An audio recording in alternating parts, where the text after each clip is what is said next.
안녕하십니까. 한국영양평가개발원의 이승찬입니다. 오늘은 서울교통공사 영양평가 대비를 해서 영양평가의 구조가 어떻게 되어 있는지 그리고 어떻게 준비를 해야 되는지에 대해서 말씀을 드리도록 하겠습니다. 저는 약 2021년부터 현재까지 서울교통공사 영양평가 대비반 전담 강사로 활동을 하고 있고요. 여러 기관의 영양평가 교육 그리고 영양평가를 실제로 진행하는 평가사로 활동을 하고 있습니다. 자, 먼저 이번 영양평가의 개요에 대해서 좀 말씀을 드릴 텐데, 목적과 방식, 그리고 문항수, 시간에 대해서 간단하게 말씀드리고, 좀 구체적인 내용은 뒤에서 또 말씀드리도록 하겠습니다.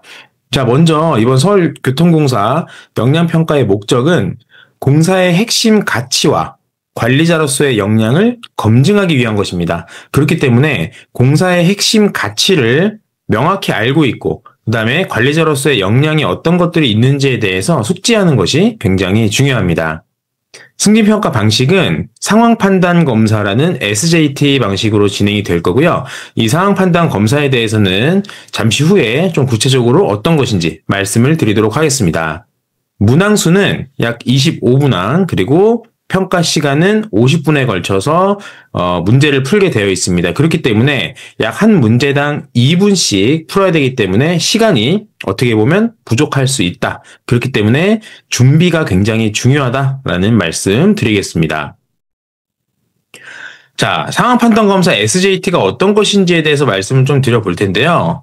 자, 먼저 상황판단검사라고 하는 것은 지금 나와 있는 글처럼 현업 상황에서 일어날 수 있는 가상의 시나리오를 제시한 후에 시나리오 상에서 발생하는 상황에 따라 어떤 행동을 취할지 혹은 어떤 행동을 취하지 않을지를 선택하도록 하는 평가 기법입니다.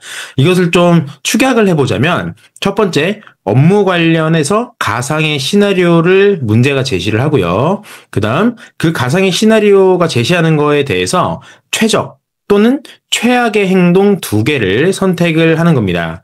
그 다음 요것은 앞으로 말씀을 드리겠지만 서울교통공사의 5가지 평가 역량 중에 한 문제당은 이 5가지 평가 역량 중에 한 가지 역량을 평가하는 문제로 구성이 되어 있다라고 말씀드릴 수 있을 것 같아요. 자, 이런 SJT는 모든 사례와 응답의 내용은 심층적인 조직 분석을 통해서 이루어지고 같은 문항이라도 여기부터가 중요합니다. 조직이 추구하는 가치와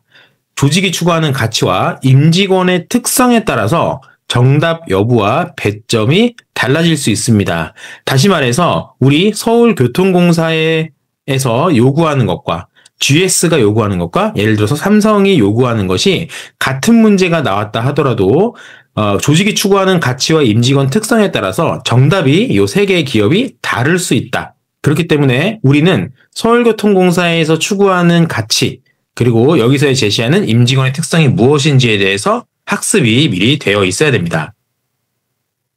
자, 역량평가 배점에 대해서 좀 말씀을 좀 드릴 텐데 앞전에 말씀을 드렸던 것처럼 평가 역량은 5가지입니다. 첫 번째, 지휘감독 능력, 두 번째, 책임감 및 적극성, 세 번째, 관리자로서의 자세 및 청렴도, 네 번째, 경영의식 및 혁신성, 5번째, 업무의 이해도 및 상황 대응력인데 이렇게 5가지의 평가 역량들에 대해서 각각 5문항씩이 문제가 나오게 됩니다. 5문항씩 나오게 되어 있고요. 그 다음에 한 문제의 만점이 5점으로 채점이 됩니다. 그러면 하나의 평가 역량에 대해서 5문항에서 5점이니까 25점 만점으로 구성이 되어 있고요. 25점 만점으로 되어 있으니까 25문항 5개에 125점이 만점으로 되게 되어 있습니다. 이해되시죠? 125점 만점인데 이것을 곱하기 0.8을 해서 100점으로 환산되는 구조다 라고 되어 있는데 조금 복잡해 보이지만 사실은 그렇게 어렵진 않습니다. 중요한 건 이런 100점이라기보다는 우리는 어떻게 문제를 풀어야 되는가가 더 중요한 거거든요. 자, 그렇기 때문에 채점이 굉장히 중요합니다. 자, 우리는 5가지 선택지 중에서 2개를 고르게 되어 있습니다. 5가지 중에 2개를 고르는데 대부분 2개의 선택지는 정답으로 되어 있고요. 2개의 선택지는 오답이나 차선책 정도로 되어 있고 1개의 선택지는 절대 선택해서는 안 되는 최악의 답으로 구성이 되어 있습니다. 이거에 따라서 배점이 달라지는데요. 자, 먼저 내가 정답 두 개를 잘 골랐다. 그러면 5점 만점을 받게 되고요. 하나는 정답을 맞았는데 하나는 오답을 찍었다. 그러면 3점을 받게 되어 있습니다. 자, 그런 다음에 내가 만약에 오답이나 차선책을 두 개를 선택했다.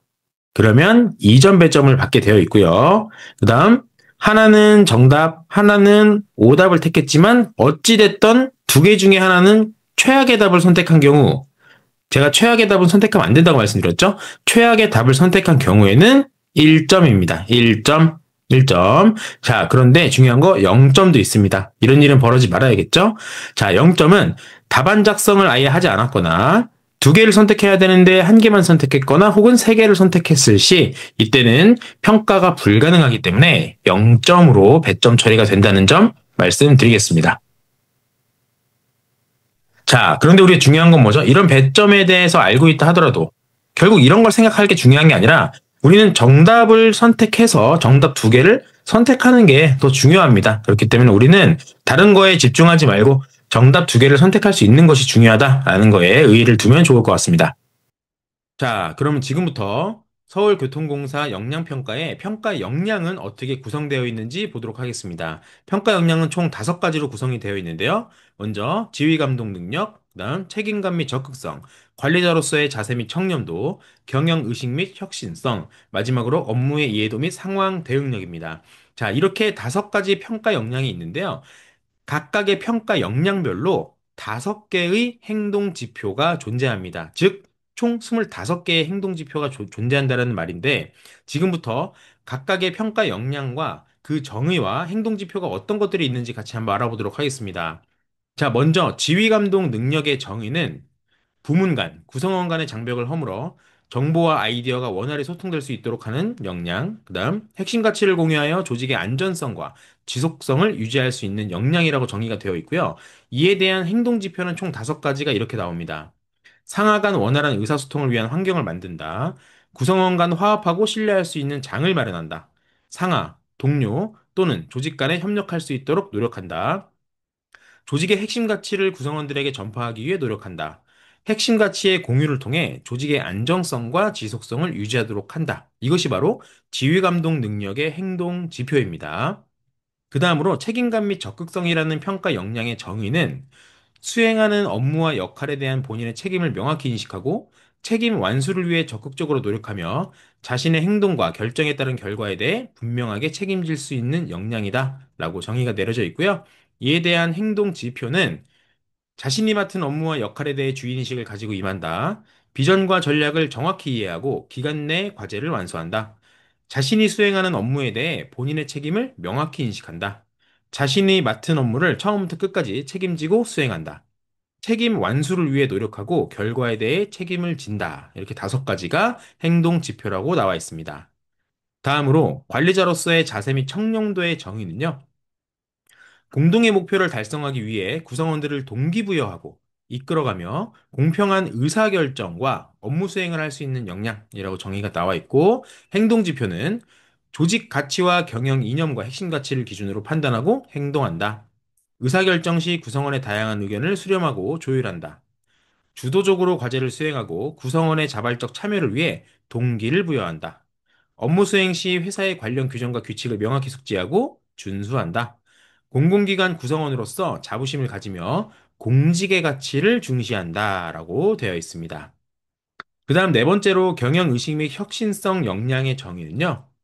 업무 수행에 있어 비용 대비 효과성을 고려하면서 조직의 목표 달성 전략을 체계적으로 분석, 기획하며 기존 제도와 관행의 불합리한 점을 적극적으로 개선할 수 있는 역량이라고 정의가 나와 있고 이에 대한 행동 지표는 의사결정 시 비용 대비 결과의 효과성을 우선적으로 고려한다. 업무 수행 시 한정된 자원을 효율적으로 활용한다.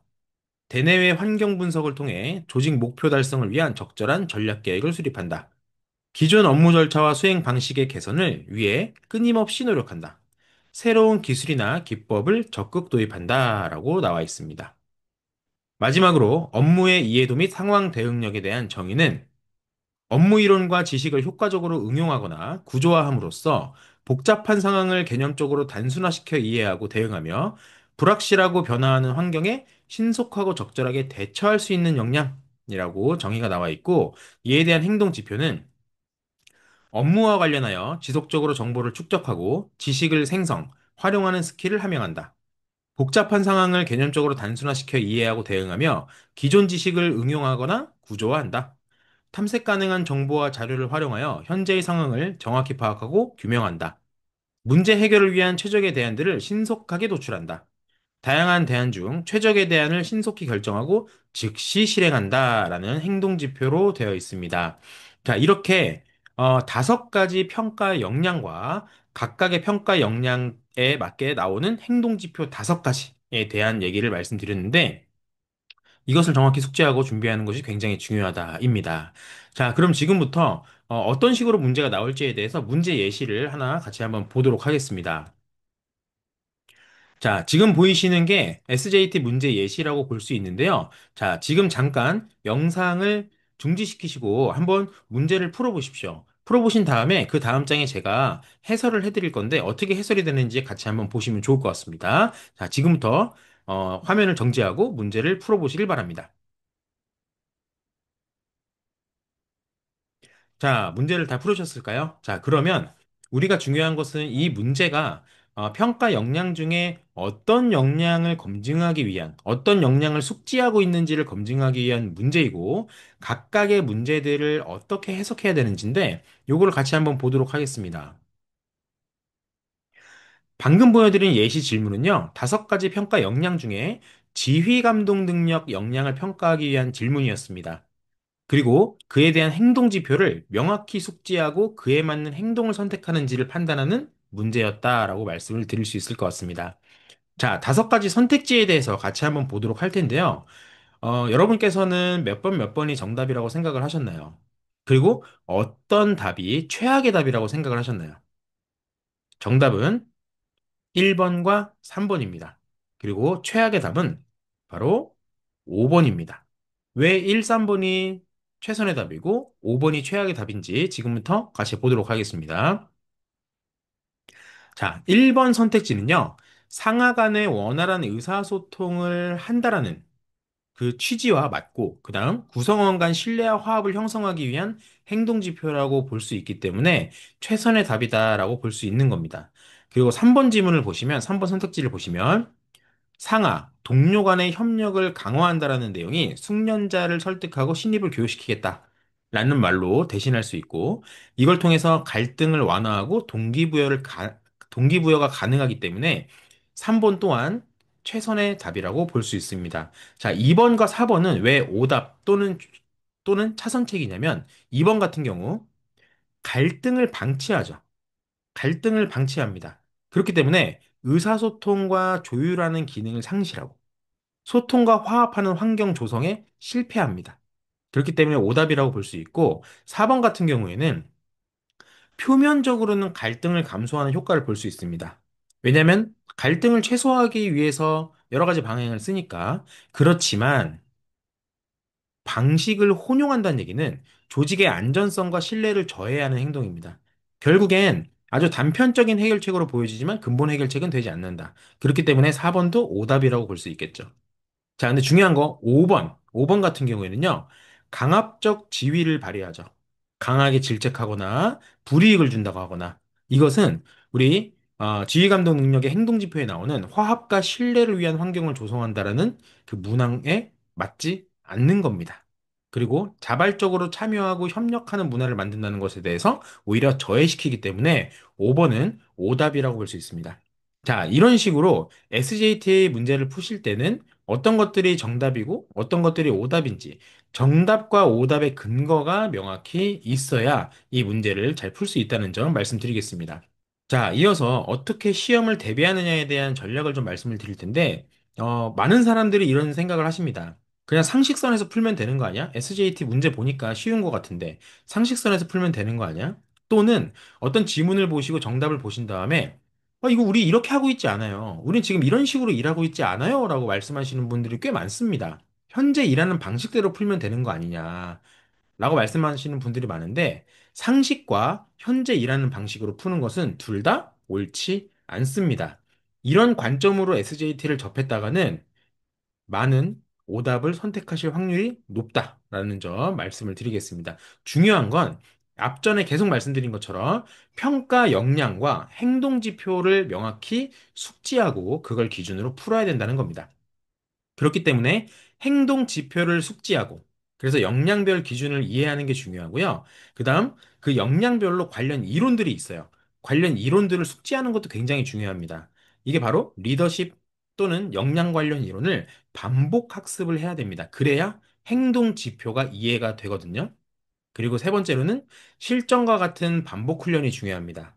문제풀이를 통해서 시험의 실전 감각을 익히는 것이 또 세 번째로 매우 중요합니다. 그렇기 때문에 우리는 준비를 해야만 하는 것이죠. 자, 이렇게 우리 서울교통공사 역량평가 대비반에 대해서 역량평가에 대한 어떤 안내 영상을 좀 드렸는데 남은 기간 한 두 달 정도 남은 것 같습니다. 남은 기간 잘 준비하셔가지고 좋은 성과 낼 수 있도록 여러분들의 합격을 응원드리겠습니다. 자, 그럼 이상으로 역량평가에 대한 안내를 마무리하도록 하겠습니다.